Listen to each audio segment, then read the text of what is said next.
president, in an unfaltering voice, as historian James Clotter described it, announced that Lincoln had been duly elected president.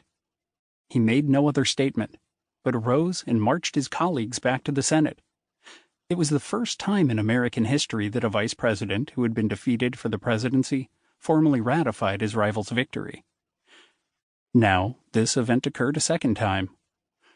Nixon began the electoral count, which would last for more than an hour, by announcing the tally from Alabama: 6 votes for Senator Harry Byrd, Democrat from Virginia, and 5 for John Kennedy.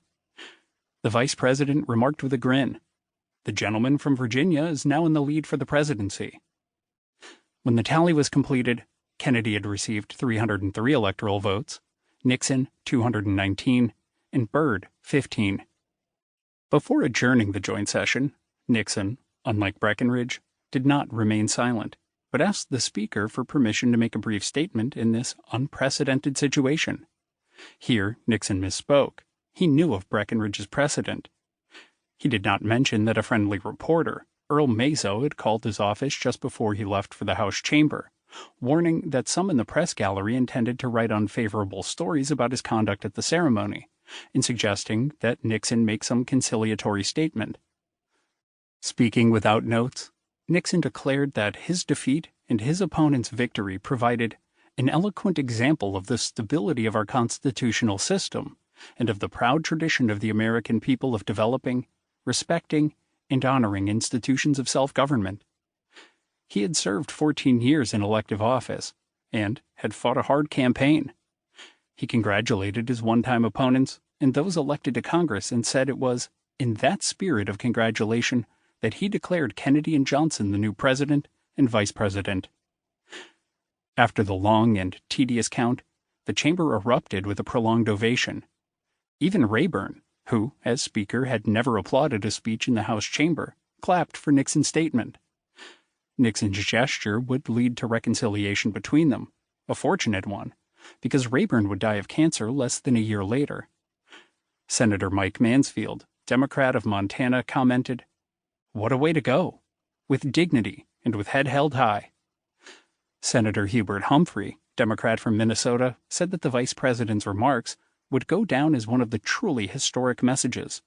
It was one filled with humility. It was a gracious and a very thoughtful pronouncement. Time magazine added that Congress and the galleries gave their ovation to a good loser who makes a gracious gesture. From the Nixon who comes down to us from many historical descriptions, this is the last thing one would expect. Given the vast number of books and articles that have been written about the election of 1960, it is remarkable how closely most authors' views follow Theodore White's The Making of the President, 1960. White established a new approach to writing about elections.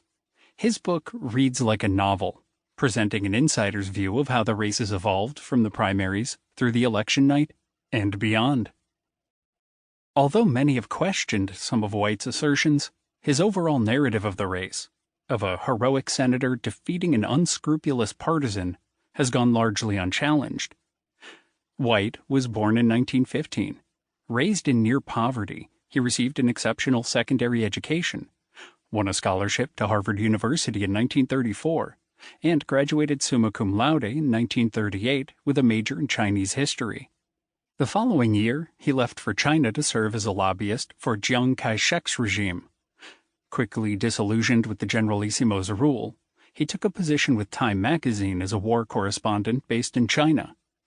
But he objected to the way his editor, Whittaker Chambers, later an enthusiastic Nixon defender, changed his stories to be more sympathetic to Chiang. Publisher Henry Luce consistently sided with Chambers, and White left Time in the summer of 1946. Right-wingers later unfairly charged him with favoritism toward the Chinese communists. White returned to the United States in 1953, worked for several magazines, and also wrote 2 novels. Sometime in the late 1950s, he decided to write a book about the presidential election of 1960. The country was growing restless with the seeming complacency of the Eisenhower years, and many voters, he thought, were ready for a new political awakening. White wanted to work on his book full-time, without either the deadline pressure or editorial oversight that came with magazine or newspaper employment.